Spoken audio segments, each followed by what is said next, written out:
El Salvador, and Defense Minister Garcia and Army Chief Guterres arrive at the artillery school to review the latest armed forces recruits, the men being thrown into the big counter-offensive against left-wing guerrillas. The Reagan administration in Washington is backing the government drive with arms, money, and advisors, trying to halt what it sees as the spread of communism throughout Central America. We take a look at the latest situation in El Salvador, viewed from both sides. Government troops close in on a small town about 50 kilometers southeast of San Salvador. They are making offensives like this more often than in the previous 12 months of fighting, partly because the guerrillas have failed in their efforts to spark off a mass popular uprising in the capital. The battlefronts are now in the countryside and in towns like this.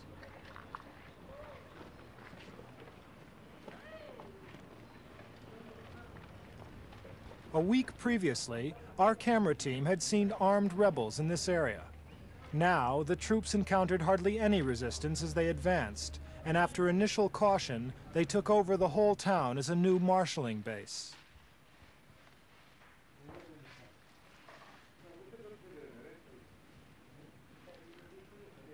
Overhead, a government helicopter.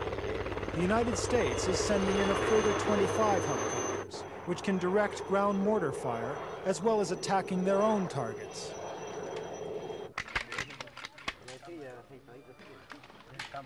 The Reagan administration says the extent of its involvement in El Salvador has been exaggerated by international reporters, but its military aid, including these 150mm machine guns, is to be seen throughout the country.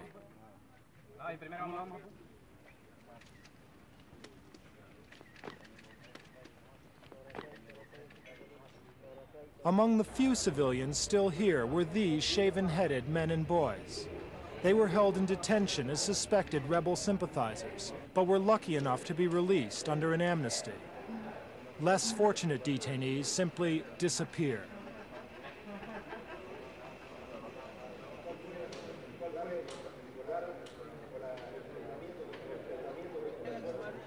The government forces, then, are claiming a number of successes on the ground, thanks to American help, and also at sea, where gun running to the guerrillas has been a big headache.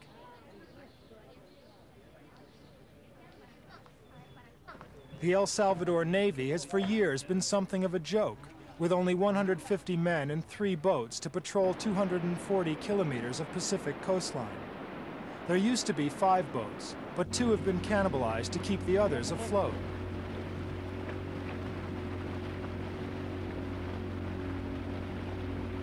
There are other problems, too.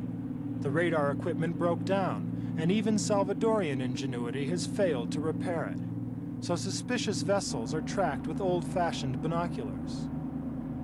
During our trip, one small boat was ordered alongside, but no illicit arms were found, only 1 large fish.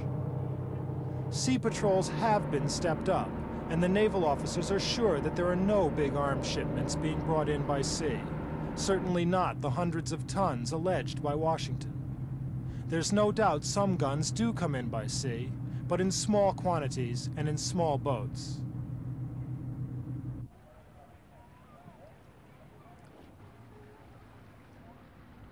Traveling inland, there was soon evidence of guerrilla operations, a blown bridge, and apparently the end of the road. The driver finally found a way, but there were still some anxious moments.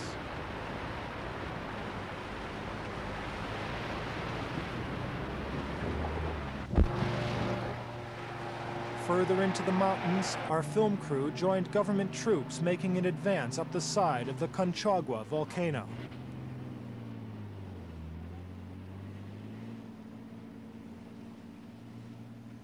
The summit provided a view of the Nicaraguan border, but there was no longer any sign of rebels. In earlier fighting here, the army said it had lost 4 men and killed 152 guerrillas, but the commander admitted that many of the enemy dead were presumed to have been carried away by their colleagues, a reminder of the body count statistics that the Americans used to produce in the Vietnam War. The returning troops reported finding guerrilla foxholes and tunnels abandoned in the face of a concerted ground and air attack. The guerrillas apparently do not have enough firepower to defend their ground. Their policy is withdraw and fight another day.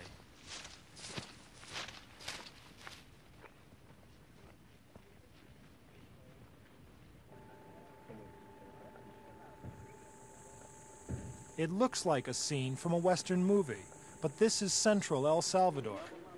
The village of Aguacayo has been turned into an operations center by the government forces. And although it's only 50 kilometers northeast of the capital, this is definitely rebel territory. The enemy is in the jungle around the town on 3 sides. Previously, National Guard outposts have been easy targets for the guerrillas, but fresh arms supplies have changed the picture. It's the Guard that now attacks, usually following a barrage of mortar fire.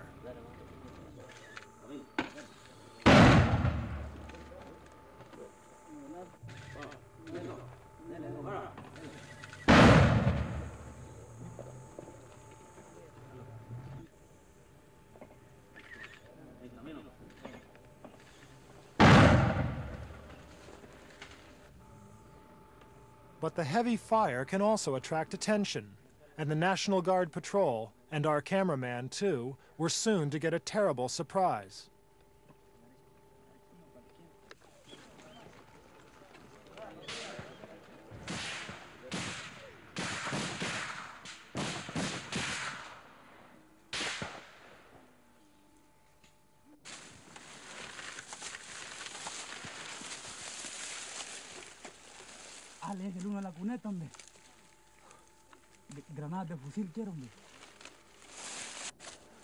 The soldier next to the cameraman was shot dead when the guerrillas sprang their ambush. The fire was so dangerous that the patrol was unable to withdraw for an hour. Then it was a question of getting an unconscious and badly wounded colleague back to base by any means at all.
The speedy evacuation to hospital might save his life, but the incident is a grim reminder that the guerrillas still control the mountainous jungle areas. It's out there, barely 100 kilometers from San Salvador, that they have their hidden bases.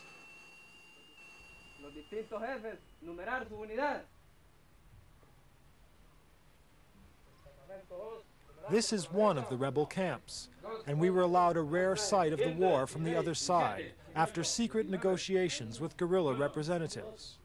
We arrived late in the evening at the final roll call of the day.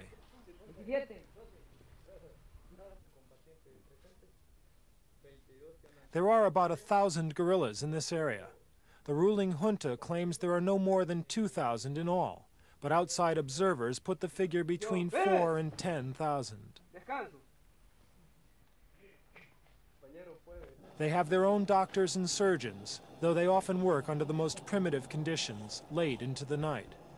Here, they are trying to save the life of a fighter, shot twice earlier in the day.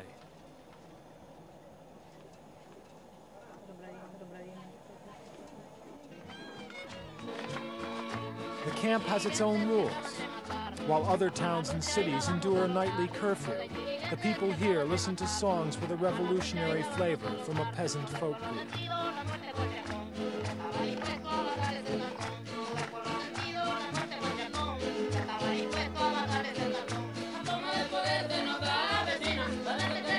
Como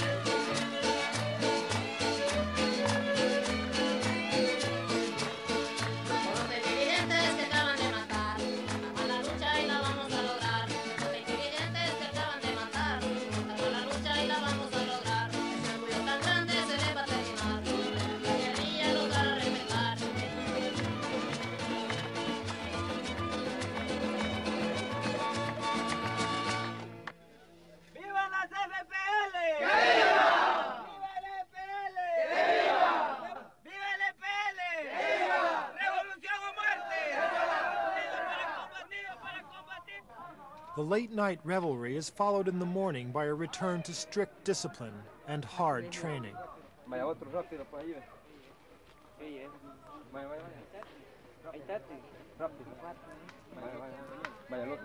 The camps attract local peasants, who unquestioningly accept the guerrillas as their friends. Quite simply, living in isolated towns is dangerous. That's why the rebels have withdrawn, preparing for a protracted war after the failure of their own offensive earlier in the year.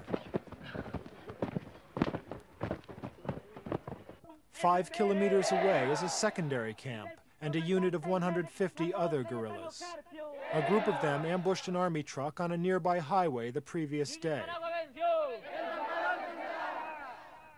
On the ground, a selection of weapons, including NATO-type G3 automatic rifles.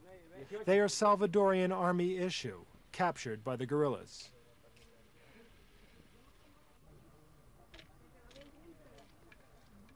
Another prize, a Belgian-made heavy machine gun, old-fashioned by today's standards, but it works.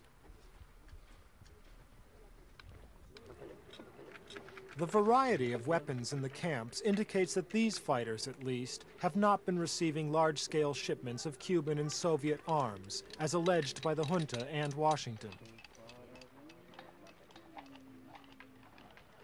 We put the question of communist involvement to Domingo, a former medical student who is now a commander in the Marxist-Leninist FPL, the Popular Liberation Forces. He remained masked for fears of reprisals against his family. He admitted a few guerrillas had been trained in Cuba, but said all arms were bought on the open market. Russian arms had been refused, he said, because there were too many strings attached. And he insisted there were no foreign advisors working with any of Salvador's guerrillas.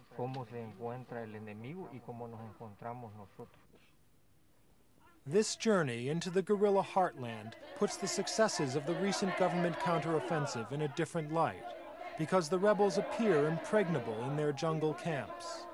The indications are that even if they are denied more arms, the fighting could go on for a very long time to come.